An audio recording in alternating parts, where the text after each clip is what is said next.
Hi,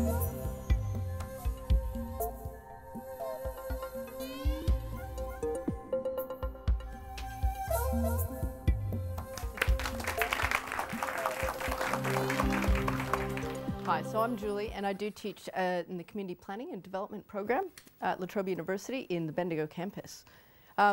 What you will see on the screen are friends of mine, G and B, and the reason why I'm showing you this is because they built that box cart. At the time, they were 8 and 10 years old, and much to their mother's chagrin, I gave them a saw and power tools. Why am I telling you this ultimately? Is because we're often very afraid now to let children do things, let young people experiment. We're concerned about what the ramifications might be, so we often tend to be risk averse rather than risk skilling. And this is really important because these boys were so proud of their accomplishment. So when we take away opportunities to be exposed to somewhat dangerous situations, we also take away opportunities to feel confident, to feel competent, and to become masters over their personal skills and the environment around them. Now, my colleagues and I work in a slightly different field than manufacturing boxcar. We tend to work with kids and their views about the urban environment and how they use them. So my colleagues and I look at children's independent mobility. As you can see here in this slide from DAPTO, it's not very independent in New South Wales. It's a bit more independent in Sri Lanka, Trincomalee. These are students on their way home from school on their bicycles. In Tokyo, Japan, you have quite young kids going in groups to get to school, often using public transport by themselves. And then in South Africa, you might find that there's some differences between some of the richer families and the poorer countries in terms of how they get to school. Now, when we actually look at some data here, what you can see is that Dar es Salaam in Tanzania and Tokyo, Japan, have quite high levels of mobility. But when you're looking at Australia, less than 40% of children actually travel to school independently. And so one of the questions I have is, why is this occurring? Is it that we're so risk averse? Are we afraid of the consequences? Now, there's a myriad of other reasons why parents drive their kids to school. They want to spend time with them, or school bags are really heavy, or they want to send their kids to private school that might be distant. But what I really want to focus on is this notion of risk and how that relates to our notions of children's competence. Now, if you look at the reasons for not letting children travel independently, what you'll find, the green here is crime, the red is traffic. Well, parents in Dar es Salaam and in Japan have fewer fears about crime and traffic. In Cape Town and New South Wales, there's much greater fears about crime and traffic. The thing is, when you start to look at real rates, objective data, Australia has really low rates of homicide per 100,000 people. It's up nearly 37% in South Africa compared to what you find in Australia and Japan.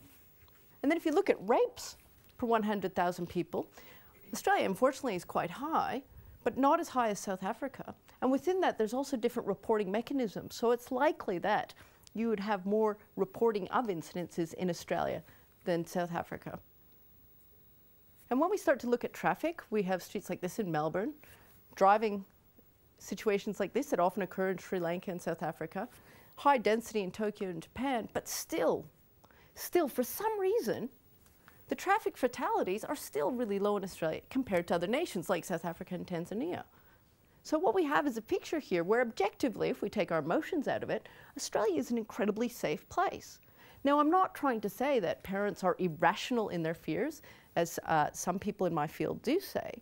But what I am trying to say is we have such a focus on what might go wrong and the consequences that we aren't balancing it out with the positive benefits of exposure to different situations.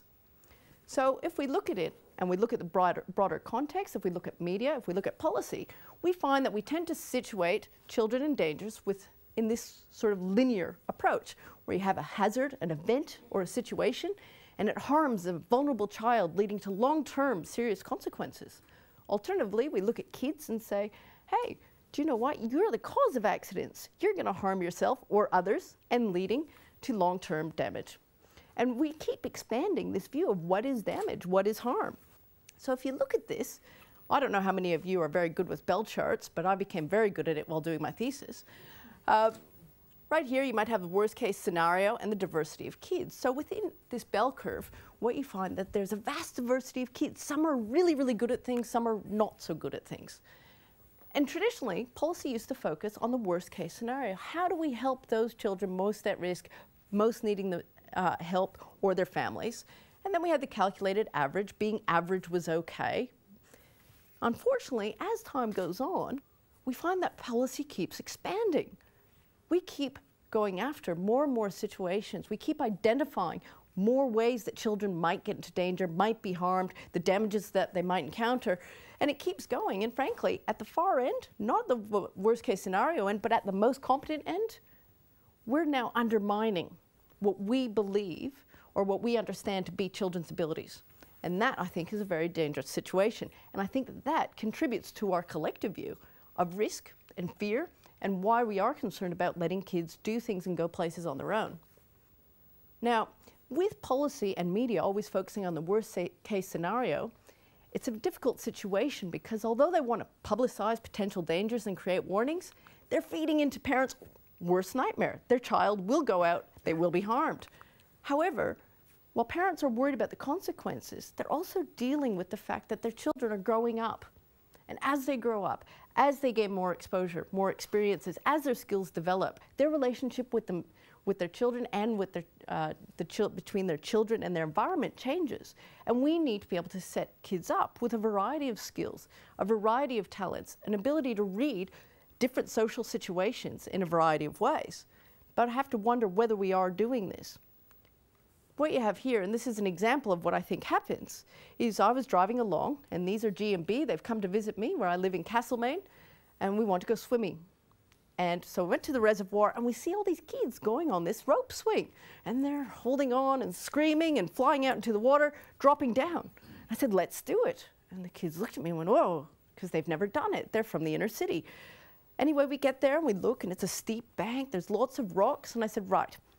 When you do this, you need to hold on very tight, hands equally placed on either side of the rope so you don't twist. Keep your knees up so you don't scrape your toes.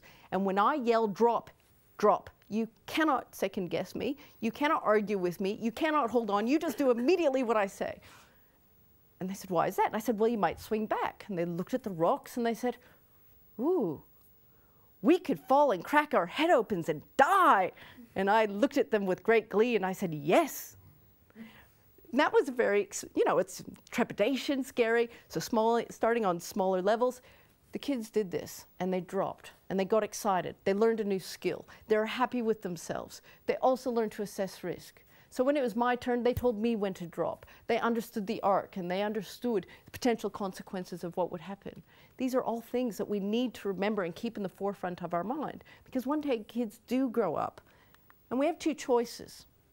We have the choice to either assume that once they're 18 and mature enough, that they will have the ability to encounter any situation with either grace, nous, or the ability to run, whichever way it might be, or we can sit there and think, right, every day in small little ways, we can guide our children in all types of situations, whether it's dealing with someone who's a bit different, whether it's dealing with power tools, whether it's about crossing traffic, whether it's even cycling in traffic.